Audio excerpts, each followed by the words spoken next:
This Torah class is brought to you by TorahAnytime.com. Okay, good evening everyone. Baruch Haba, welcome everyone. Thank you for joining. I want to continue in this series of interesting questions that arose during this epidemic, the COVID epidemic, and I especially thank those who are joining tonight who heard this morning. But I want to speak about a few inyanim, basically three inyanim, two of them that are just very basic to the epidemic that we just went through, and one of them very much connected to this week's Parsha.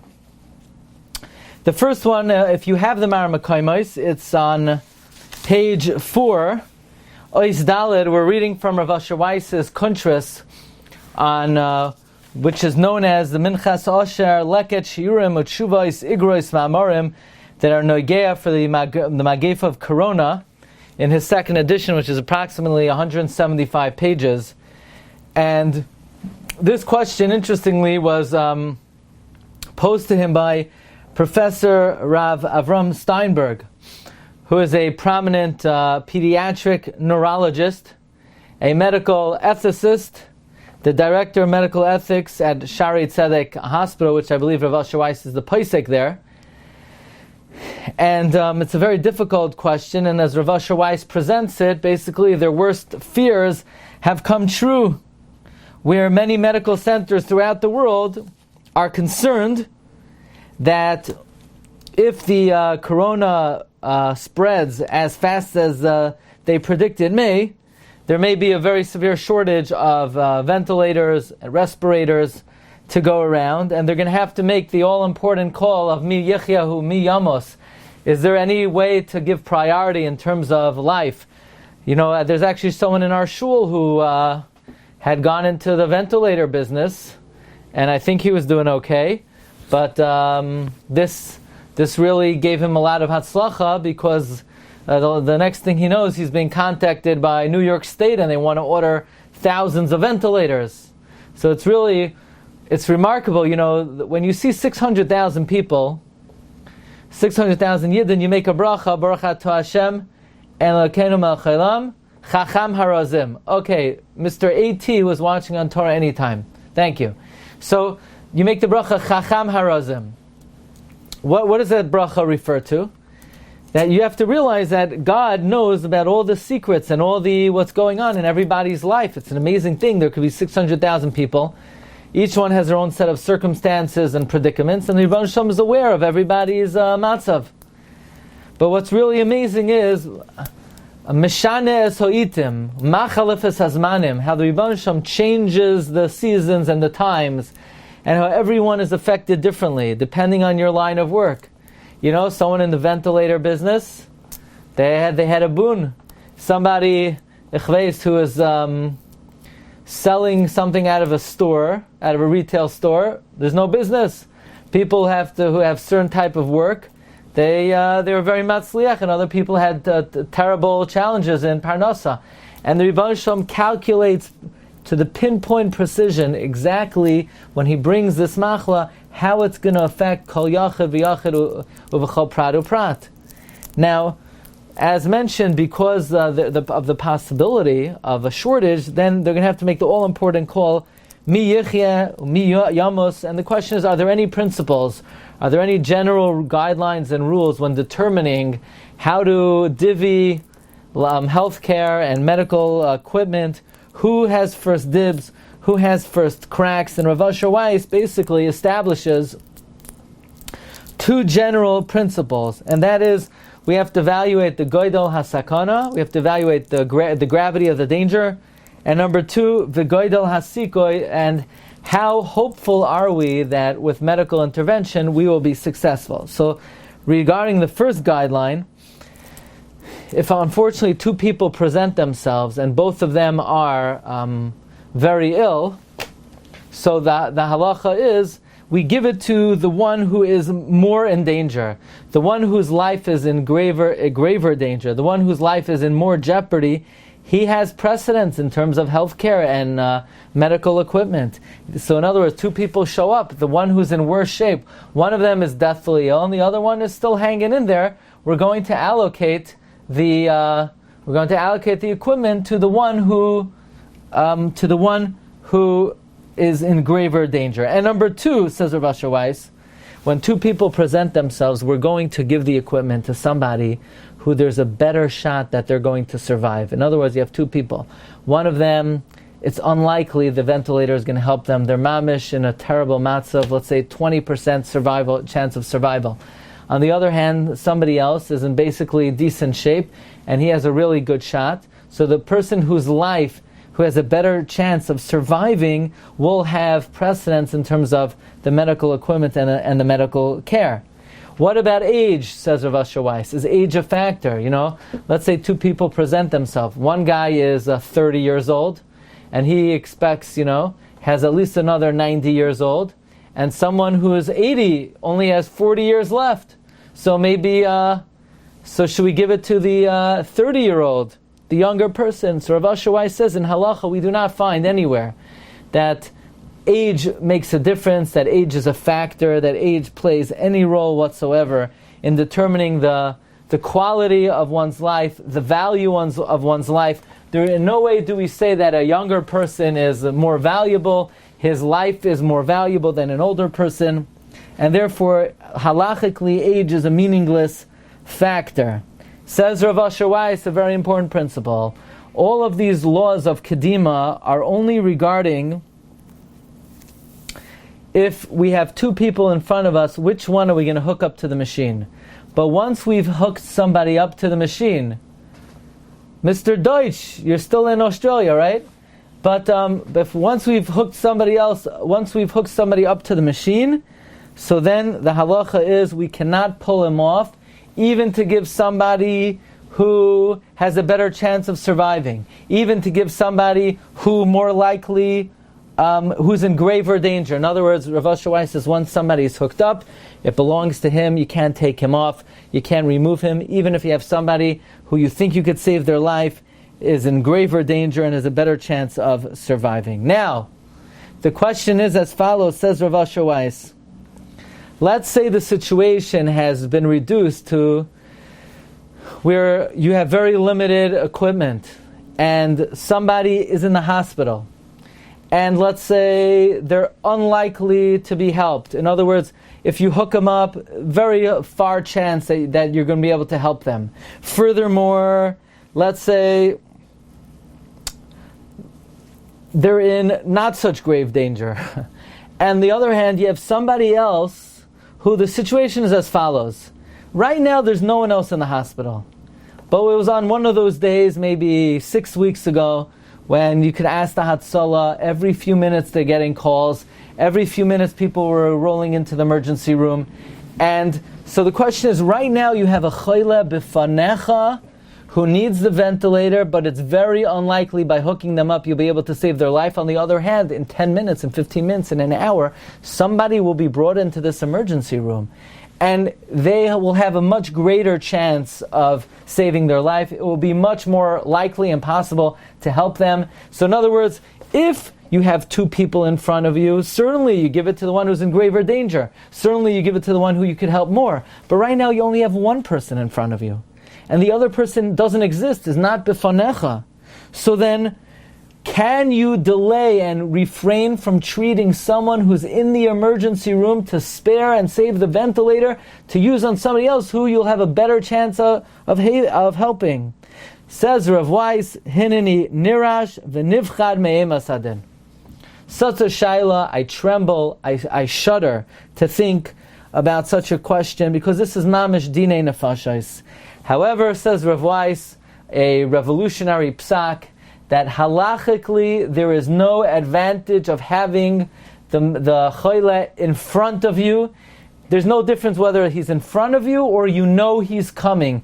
The fact that you know he's coming, that's tantamount to bifanecha. Says Rav Asher Weiss, this comes from the Chazon Ish in Yeridei Siman Reish Ches, that there's no nafkamina if the choyle is bifanecha, only if it's common or not. In other words, if it's likely that somebody who's really going to need it and someone who you could really help is going to be on his way, then you need to refrain and save it for that person. Says Rav Weiss, Haga ba'atzmacha, just imagine the following case. You have someone in the emergency room who, unlikely you could save their life with a ventilator. And you get a call on the phone. Someone's being brought in the ambulance. And very likely if you hook them up, you'll save their life. So what? You're going to say, oh, this person's in front of me. I should just give it to them, even though I know someone's on the way? No, that would not be mistaber if you know someone's on the way. So likewise, if it's a matzav of, people are constantly coming in and it's only a matter of a short amount of time, the next person will be brought in, you are authorized to sort of hold on to the equipment to be able to save it for the next person. Now, says Rav Asher Weiss, perhaps we could bring the following raya and support to this idea that if you know someone's coming, that's like they're in front of you. The Shulchan Aruch Paskins in Yerodeas and Reish Nun Aleph, Rabbi, during years of famine, he once gave tzedakah to an Am Haaretz, and he was very nitztayer, he was very pained, because he could have given it to a Talmid Chacham. So when he found out that the guy, I remember somebody once asked Rav Avigdor Miller, what's a Talmid Chacham? Is that a Talmid Chacham? Someone who knows Tshuvas Noid Behuda, Shaus Tshuvas Rabbi Kiva Eger, K'tzois, Nesivas. He's a Talmid Chacham. So Rabbi gave it to an Am Haaretz, and he was upset he could have given it to a Talmid Chacham. Says the Shulchan Aruch. Otherwise, had there not been a possibility that he could give it to a Talmid Chacham, you do need to support an Am Haaretz. Furthermore, if someone comes in front of you and they're dying of hunger, you have to feed them. Even though maybe a Talmid Chacham will come in an hour and we'll need it. Says Rav Asher Weiss, that means, furthermore, if a Gabei Tzedakah has to feed an Am Haaretz, but if by doing so it's going to come at the cost of giving money to a Talmid Chacham, you can't give it to the Am Haaretz, even though the Talmid Chacham is not in front of you, he's coming. So we see that in order for someone, we see that if someone is on the way, that is considered as if they're in front of you. So again, this is all talking about in a matzav when the danger was very acute and people were, being brought in non-stop. By the way, it would come out from, I'm going to mention it in one moment. Also, if you knew for sure a Talmid Chacham was next, you would not be allowed to feed the Am Haaretz. So we see, says Rav Asher Weiss, a very interesting halacha, that even though the other person's not in front of you, the fact that you're positive that they will eventually come within a short amount of time. Now, what a short amount of time is, that's unclear. It's hard to know what a short amount of time is. But if you know for sure that they're coming, says Rav Asher Weiss, then you could save the medical equipment for them. Even though you could technically make a chiluk, that maybe there's a difference between saving medical equipment to save one's life and giving funding. But at the end of the day, says Rav Asher Weiss, we see the svara that the person does not have to be mamish in front of you for you to be able to refrain and treat and hold on to equipment for later. Now, why, says Rav Asher Weiss, this is not similar to when you have various mitzvos that are weighing on you, and you want to know which mitzvah to perform first, so you fulfill the mitzvah that is incumbent upon you now before a mitzvah that is incumbent upon you later.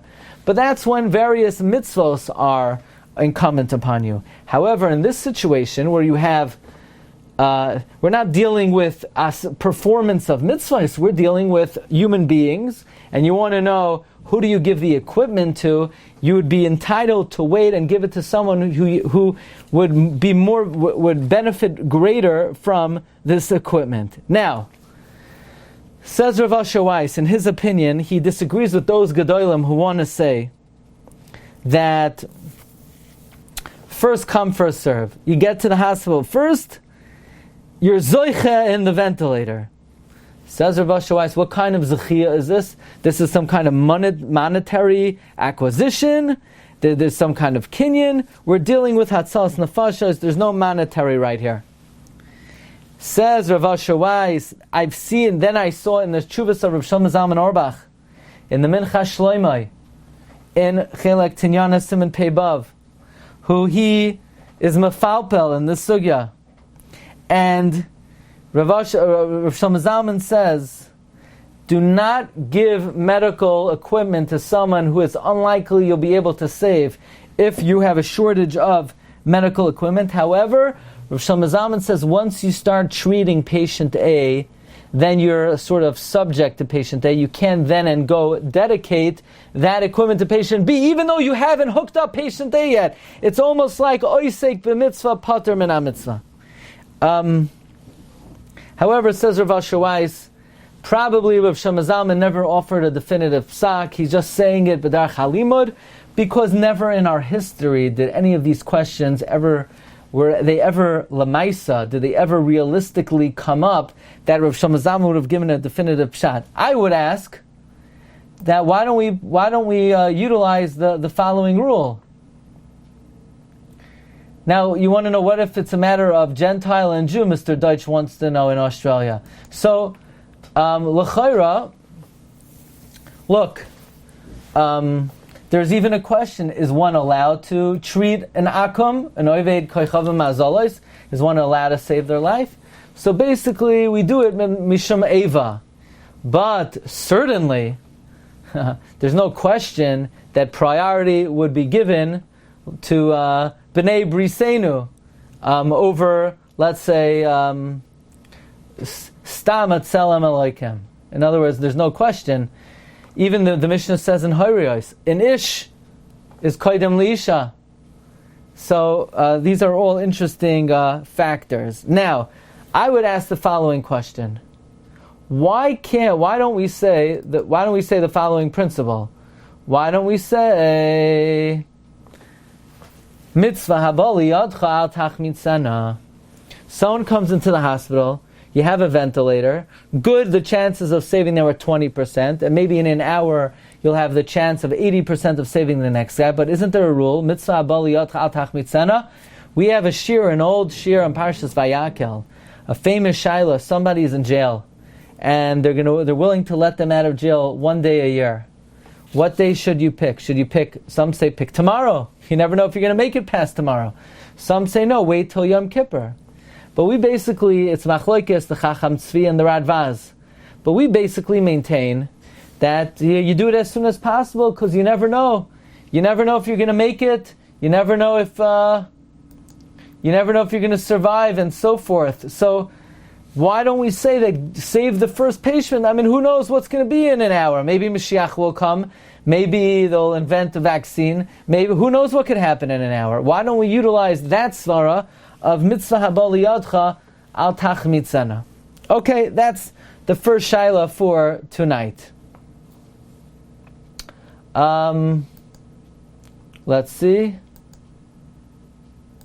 One more moment. Beautiful. Okay.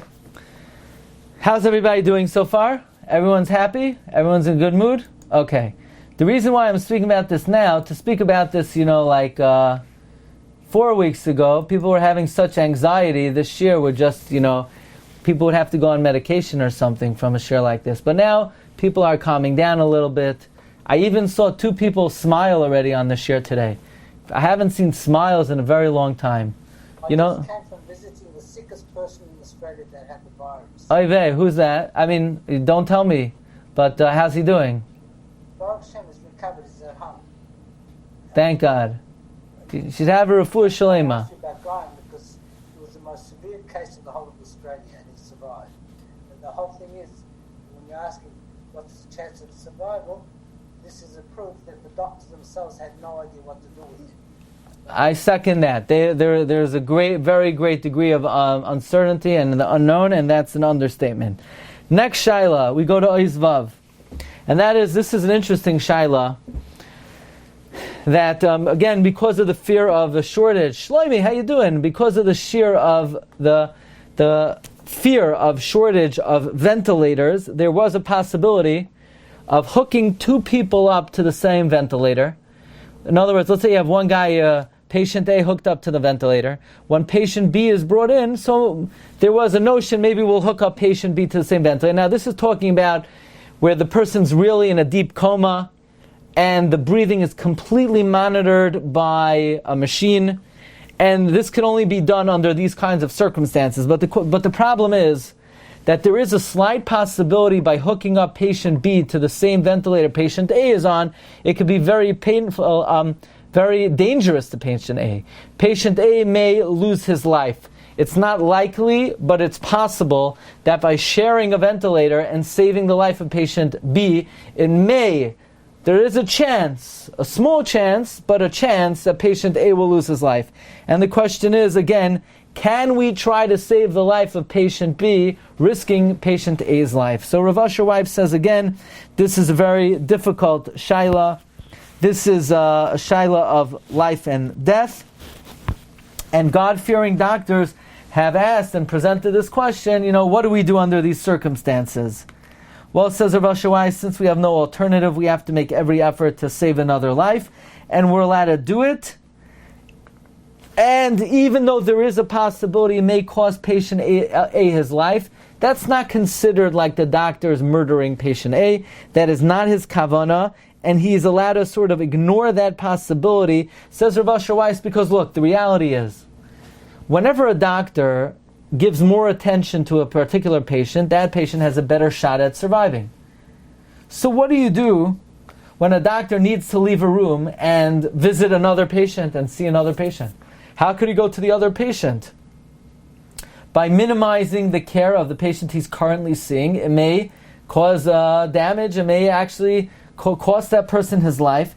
But the answer is the doctor is that's not his intention. His intention is to help as many people as possible. And the fact that it may indirectly result in the harm of the first patient, well, that's a risk you're allowed to take. For example, especially patients in the ICU. Well, once the doctor walks out of the room, well, that patient's hope and chance has just been minimized and mitigated. Nevertheless, the doctor has no alternative. He can't be with one patient the entire day. Says Rav Asher Weib, "Ma'asim b'chol yom," when a division of the hospital and a part of the hospital is full of chaylim, let's say in the ICU, they're packed, and another acutely ill patient is now brought into that ward. What they'll do is they'll take out the guy who's in the best shape and they'll put him elsewhere, even though it might be harmful to him. Because what are you going to do? That's we have to make estimated guesses and choices. What's best for the overall status of everybody? Well, says Rav Asher Weib in a fantastic shaila. He says a Chazon Ish has a chidush. Somebody shot an arrow, or someone is forced to shoot an arrow, and that arrow could either be shot into a crowded area where it would perhaps kill and hurt many, many people, or he could direct it to a place where it will only hurt a few people. Not only is he recommended to divert it to where less people will be hurt, it's a great mitzvah to do so.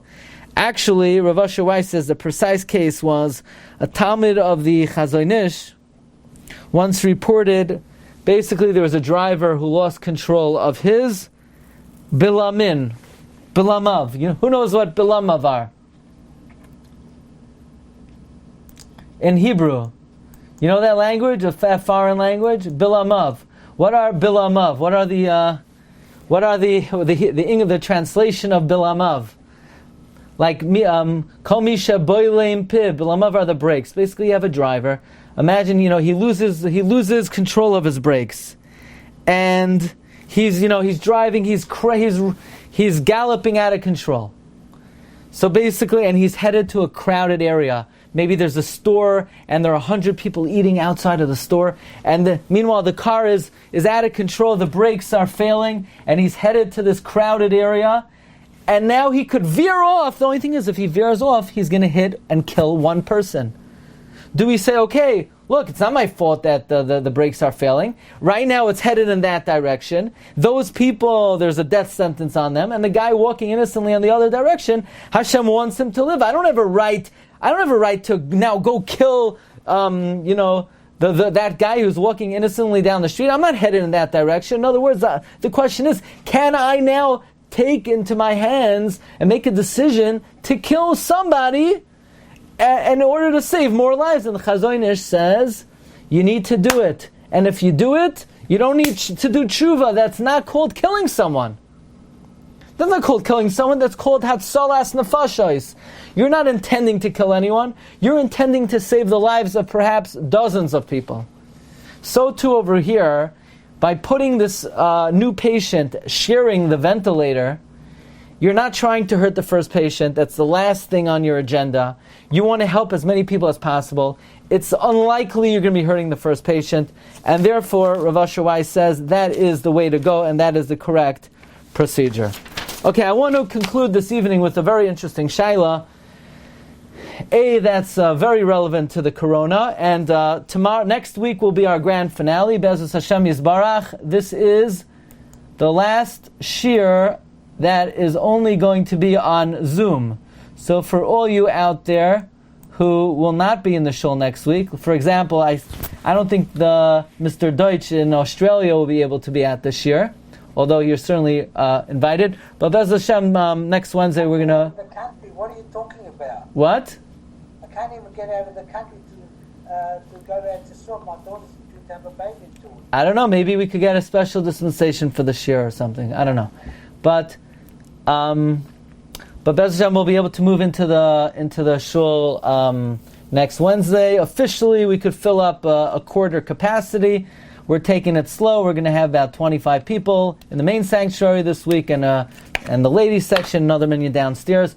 But Be'ez Hashem, the following Shabbos, will be able to expand further.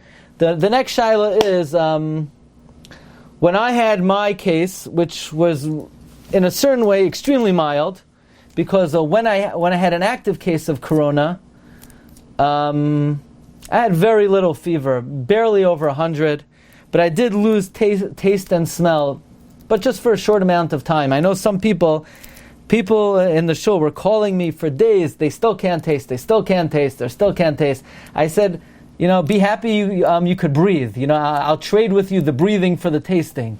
So when my taste came back, I had a problem with the breathing. Baruch Hashem, it's on the mend. But taste and smell are the telltale signs of the corona. And what's a fascinating shaila, and this occurred over Pesach, and I want to tell you something. If you can't taste food, eating is just not the same. Forgive the pun, but eating has no tam. You know what I mean? So you eat food, it tastes like dust. You're like the nachash. It's like the curse of the nachash. So the question is, somebody who can't taste, what do you do with the mitzvah of matzah and maror? This week's Parsha, it's Pesach Sheni, yeah? So it's like our shiur, we're revisiting Pesach. What do you do if you can't taste the matzah and you can't taste the maror? Can you make a bracha on it? Is that considered eating? Is chewing food? Taking your teeth and just crunching it and ingesting it without any flavor, without any taste? I mean, that's not eating. Is that eating? Can you make a bracha? Can you make a brachas hamitzvah? And the question is twofold. Number one, can you make a brachas hamitzvah? And number two, can you make a brachas hanehenen? Can I make a shahakol? Can I make a hamoitzi? I'm not enjoying it. What kind of enjoyment is it? So Rav Asher Weiss first establishes that in Shas, in general, we find 4 different categories of unusual types of eating. For example, number 1, achila gasa. Someone who eats achila gasa on Yom Kippur, it's a discussion in Yuma and in Yavamis. We learn from here, someone who eats achila gasa, it's not an achila. And you're not yotzei the mitzvah of matzah if you eat achila gasa. However, Tosfos over there, and the Ramah and the Mishabura brings it down, says there's 2 kinds of achila gasa. There's achila gasa when, after a Shabbos meal, you have no appetite anymore. Somebody comes after a Shabbos meal. Oh, here, you want a bowl of cholent? I mean, I'm finished. I'm good. I don't want a bowl of cholent. On the other hand, sometimes a person has such a big meal that not only do they have no appetite, they're disgusted by food. Food is despicable to them.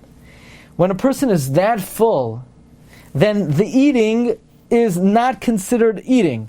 So in other words, when you're full and you're not hungry, then if you eat matzah, that's not mitzvah min ha-muvchar, but you're yotzei the mitzvah. And the Mishnah Berurah brings this down lahalacha, that someone who eats the afikoimen and they're not really in the mood of eating, it's not mitzvah min ha-muvchar. But if someone is so stuffed and they ate so much that the thought of food is despicable to them, that's not considered achila. That's one category of eating. Would anybody say that someone who has lost the sense of taste is not considered eating? Donnie Rosenthal, what would you say? You think that's considered eating? Is that eating? Somebody who doesn't have taste and smell? No. In my book. What do you say? Not eating? Well, otherwise you starve. It's not eating. But look, there's some people, they're very disciplined. They only eat to keep themselves alive. So they get the nutrition either way, regardless of whether there's food or not. There should be maybe perhaps considered eating. I think there's a difference between achila gasa, where you can't even get it down, and someone who he's going to eat to keep himself going. He needs nourishment. He just doesn't taste anything. Then there's a concept of karchay besiv. If you wrap up matzah or marar in an inedible object, like a fiber, so the halacha is that's not considered eating, because that's shaloi kederach achila. Is that analogous to someone who can't taste? Not really, because someone who can't taste, he's getting the sensation of chewing, he's mixing the food naturally, there's nothing interposing between his mouth and the food, it's just that he doesn't get the sensation of taste. Then there's something called shaloi kederach achila. Let's say someone eats with a feeding tube. So that's, if you eat that on, let's say IV on Yom Kippur, that one is pater. And some say the concept of shaloi kederach achila is only by machales asuros, not by mitzvahs. And then there's another category of eating something that's harmful for you. For example, if somebody eats vinegar, you don't make a bracha because it hurts you. Would that be analogous to somebody who eats food and can't taste? No, because someone who can't taste, it's not harmful to them, it's just they don't have the enjoyment. Now the Mishnah Berurah says that if the vinegar is not that potent, you do have to make a bracha. And the Sha'ar Tzion even says that if you eat vinegar on Yom Kippur, even though you would technically have to make a bracha on it, because if the vinegar is not that strong and potent, but you would not be chayiv for eating on Yom Kippur, because Yom Kippur has a higher level requirement of hana. On Yom Kippur, it's only not considered fasting if it's yisuva daita. In other words, someone who eats a kazayas on Yom Kippur is still fasting. You have to eat a much larger amount of kikoiseves hagasa. The bottom line is, Rav Asher Weiss says, this is probably most analogous to somebody who eats cooked matzah. We know that if you eat matzah mevusheles, you're not yotzei because you don't get a taste of that matzah. So we see you have to get a taste. Says Rav Asher Weiss, no, it's not analogous. Cooked matzah, it's not possible to get a taste. It is matzah which is inherently tasteless. But what if the matzah is inherently matzah? It's just your particular set of circumstances doesn't allow you to enjoy it. Perhaps you would be yotzei. In fact, says Rav Asher Weiss, you know what this would be analogous to? What if somebody swallows matzah? You have a guy, he's tasting really good. I spoke to a lot of guys. They got their taste back. How? Prednisone. They took the steroid, and in 5 days, 40 milligrams, ignore all my medical advice please, but 5 days, 40 milligrams a day, that does the trick. All the senses are sharpened. People went from 60% taste to 95% taste. I heard everybody's geschäft. But let's say a guy who tastes perfectly and swallows matzah. You're yotzei. What do we see from there? you don't have to actually get taste from the matzah. What you have to do is it has to be matzah that could be tasted, that has taste. Says Rav Asher Weiss, we learn from the case of bala matzah yatza that you don't have to be margish the tam. And therefore, la halacha, if you lose your taste, you can make a bracha on matzah. What about marar? Marar. We know the Gemara says that if you swallow marar, you're not yotzei.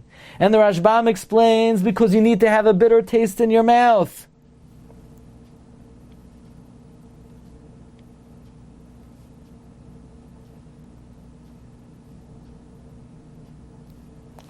So, says Rav Asher Weiss, if swallowing marar you're not yotzei, which means you have to be able to taste the bitterness. L'chayra, if somebody doesn't have taste, you're not yotzei the mitzvah of marar. So he says, but you could be mechalek, because the guy who swallowed the marar did not eat it in a way that taste could be gotten. But if someone eats it normally, he just happens not to have taste, maybe you could make a bracha. Says Rav Asher Weiss, it's a glatasvara. It's a good chilek.